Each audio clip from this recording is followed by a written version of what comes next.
Nuova stagione teatrale, novità rispetto all'anno scorso e programmazione con nomi diciamo sempre di alto livello per un impegno culturale importante per Vicenza.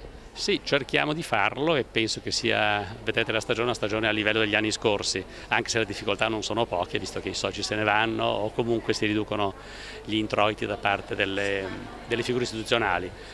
Abbiamo ascoltato molto il pubblico, nel senso che il pubblico è cambiato, i social ci hanno permesso di collocarci su una piattaforma molto più giovane, molto diversa da quella che avevamo, però ascoltiamo anche chi veniva, chi è, come dire, affezionato a noi, quindi è una stagione un po' più mélangée.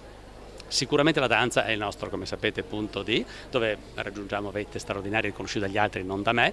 La prosa si assesta su nomi di sicurezza, diciamo, in modo da garantire anche uno star bene a chi viene in teatro. La musica, la società del quartetto è brava a produrla e mi pare che la bella nota sia che finalmente l'orchestra Otto comincia a farsi sentire, nel senso della parola, cioè comincia a far sentire buone note e buone esecuzioni. Quindi penso sia una buonissima stagione. Un bel allargamento nel teatro piccolo, giù nella sala piccola, dove insperatamente abbiamo sempre pubblico, questa è la cosa che ci fa piacere. E non ultima, la nota forse più sorprendente per noi, che pensavamo di dover mettere 4 lire nel cinema per fare i collegamenti con le prime in giro per il mondo e abbiamo regolarmente da 200 a più spettatori per sera, quindi bene, insomma, consolati da questo.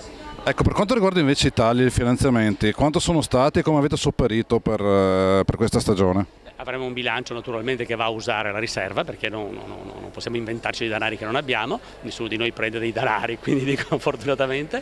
L'associazione industriali per problemi suoi di territorialità presumo non è più socia, quindi ci mancano i 100.000 che erano previsti in bilancio e la Regione sta assolutamente riducendo la sua quota di socio, non gli straordinari che nel 2010 erano 450.000 euro. Non sta più dandoci i 200.000 che dovrebbe per statuto, ce ne ha dati 150 e adesso pare ce ne diano 100, quindi ci mancano 150-200.000 euro a cui faremo fronte con le riserve, ma non è un bell'andare, voglio dire, no?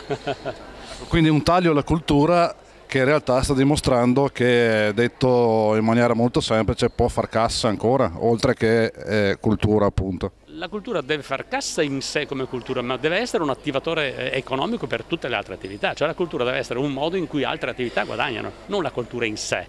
Cioè se la gente cresce intellettualmente, se la gente cresce culturalmente, poi è capace di fare prodotti migliori, servizi migliori, comportarsi più civilmente. Questo è quello che dovrebbe succedere. Evidentemente questo interesse da parte di molte istituzioni tende a calare, quindi noi ne subiamo le conseguenze.